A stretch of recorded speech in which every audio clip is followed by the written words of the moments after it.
L'homme ne vivra pas de pain seulement, mais de toute parole qui sort de la bouche de Dieu. Voici votre moment de méditation quotidienne.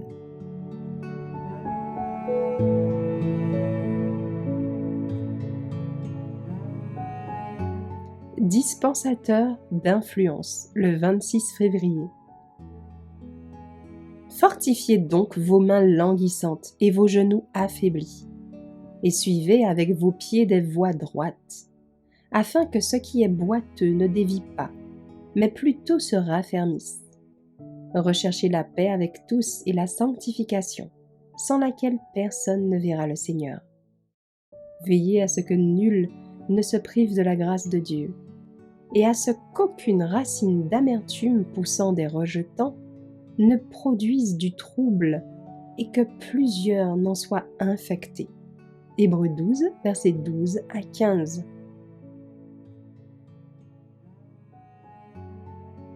Ces paroles nous enseignent que nous devons veiller à ne pas rompre le lien de notre foi en insistant sur nos difficultés, au point qu'elles prennent une importance démesurée à nos yeux et aux yeux des autres, incapables de lire au fond de nous-mêmes. N'oublions pas que notre conversation exerce une grande influence en bien ou en mal. Ne permettons pas à l'ennemi de se servir ainsi de notre parole. Veillons sur notre langage afin qu'il n'ébranle pas la foi d'une âme non affermie. Vous êtes le chant de Dieu. 1 Corinthiens 3, verset 9. De même que nous éprouvons du plaisir à cultiver notre jardin, de même le Seigneur prend plaisir à contempler ses fils et ses filles qui croient en lui. Un jardin exige des travaux constants. Il faut en arracher les mauvaises herbes, y planter de nouvelles espèces, élaguer les branches qui se développent trop rapidement. Le Seigneur travaille dans son jardin de la même manière. Il prend le même soin de ses plantes. Il ne peut pas se réjouir à leur sujet d'une croissance qui ne révèle pas les grâces du caractère du Christ. Les êtres humains sont plus précieux pour Dieu. Comme nous devrions prendre soin de ne pas agir sans réflexion, en arrachant les plantes que le Seigneur a placées dans son jardin. Certaines plantes sont si faibles qu'elles ne manifestent presque pas de vie, et c'est sur elles que le Seigneur veille particulièrement.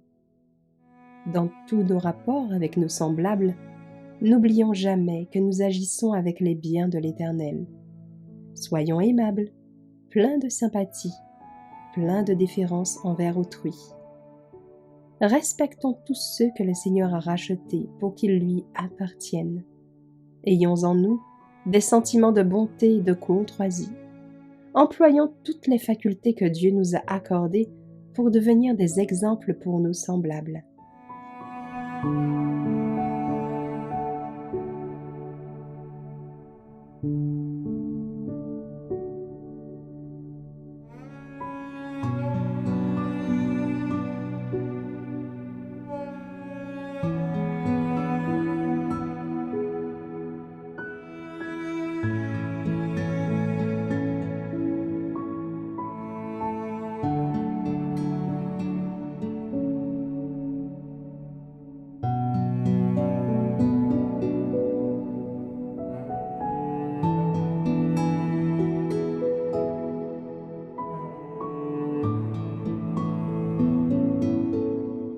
Merci d'avoir écouté cette présentation.